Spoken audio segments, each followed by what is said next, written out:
Kayo'y nakikinig sa Target On Air. Target On Air. Kanina pa namin sinisika po makausap mga kaibigan na si Abra Governor Dominic Valera dahil umaapila ito po si Abra Vice Governor, yung kanyang anak na si Jocelyn Valera Bernos, mga kaibigan, na kay President BBM kumbaga pumagitna dito po sa Abra Province. Nagkakaroon po kasi ng kalituhan ang Office of the Governor at saka ang Office of the Vice Governor, lalo na po doon sa kanilang mga kababayan dahil sa hindi daw po nila maintindihan yung sinasabing suspension order sa pamamagitan po ng Office of the Executive Secretary at saka ng DILG, mga kaibigan, dahil 60 days ay yung pinato, mga kaibigan, na suspension order dahil pinaboran po ng Malacanang sa pamamagitan po ng Office of the Deputy Executive Secretary yung panig po ni Falcon. Dapat daw ang partido ang magtatalaga ng kapalit doon po sa nabakanting pwesto ng town councilor at hindi po ang governor o ang vice governor. Kung di ako nagkakamali, nag-ugat itong suspension na to nung mag-amang Valera doon po sa reklamo na hinain ni Pebes Falcon. Ito po yung asawa ni Councilor Juan Falcon ng bayan po ng Bukay. Di ba't namatay ito, mga kaibigan, kung di ako nagkakamali, anong 2023 o nung last year. Kaya dito po nag-ugat. Kaya ngayon, kung pag-aaralan po nung taga Abra Province, mga kaibigan, para bang nangangamoy politika. Bakit kamo? Bigyan ko lang kayo ng history. Dahil nung huling makausap po namin si Governor Dominic Valera, 2 beses po niyang tinalo itong si Takip Bersamin. Si Bersamin ay kapatid ni Executive Secretary Lucas Bersamin.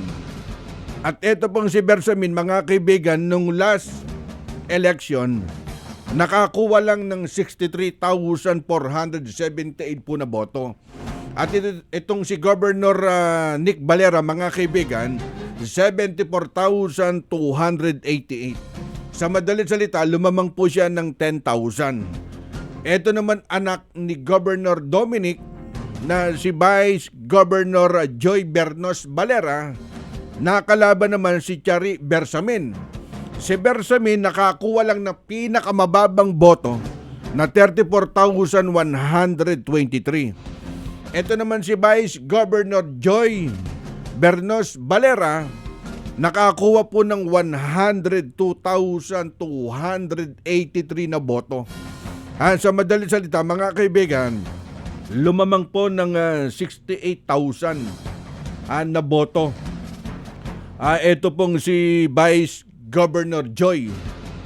At base dun sa huling interview namin ni Governor Dominic Valera, ang patatakbuhin po niyang gobernador yung kanyang anak ni sa Vice Governor Joy. Kaya dito nakikita ngayon dahil matatandaan, sinuspinde ng Malacanang si Abra Dominic Valera ng 60 days dahil po dun sa paglabag sa Local Government Code of 1991. Nag-ugat po ito, kung di ako nagkakamali itong reklamo laban kay na Valera at sa kanyang anak na si Vice Governor Jocelyn nung nakaraang taon. Ito pong kina Pebes at Asate. Dito po kina Falcon. At doon po sa mga naging pahayag po ni Vice Governor na pakinggan po natin, malaki daw po yung posibilidad na political harassment yung ginagawang panggigipit po sa kanila. Dahil naglabasan daw po yung suspension order after na mag-filing ng candidacy nung malaman nila na sila po yung makakatunggali ng pamilya ni ES Executive Secretary Lucas Bersamin. Yan po yung naging pahayag po ni Vice Governor doon po sa mga interview. Kaya ang depensa po dyan ni Bernos, yung suspension order laban po sa kanya ay status quo ante order at mayroon pang preliminary injunction galing po sa korte, mga kaibigan.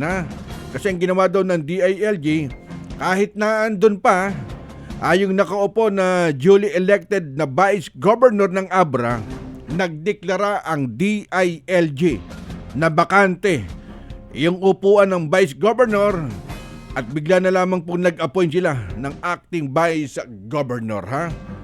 Kaya nagkakaroon po ng kalituhan dyan sa Abra Province. Kaya nga nananawagan si Vice Governor Jocelyn Valera Bernos kay President BBM na pumagitna na dun sa kanilang lalawigan. Kumbaga nagkakaroon po ng kalituhan. Ibig sabihin 2 beses na tinalo ni Governor Nick Valera itong si Takip Bersamin sa mayor at sa pagkagobernador na kapatid ni Executive Secretary Bersamin. Kung kayo tatanungin po namin, dyan sa lalawigan po ng Abra, naniniwala ba kayo doon sa naging pahayag po ni Vice Governor Jocelyn Bernos Valera na nagkakaroon po ng political harassment sa family Valera laban po sa Bersamin na 2 beses na tinalo sa pagka-mayor at sa pagka-gobernador dyan sa Abra Province. Nako, sikapin natin makausap mamaya si Governor Nick Valera ng Abra Province. Kayo'y nakikinig sa Target on Air. Target on Air.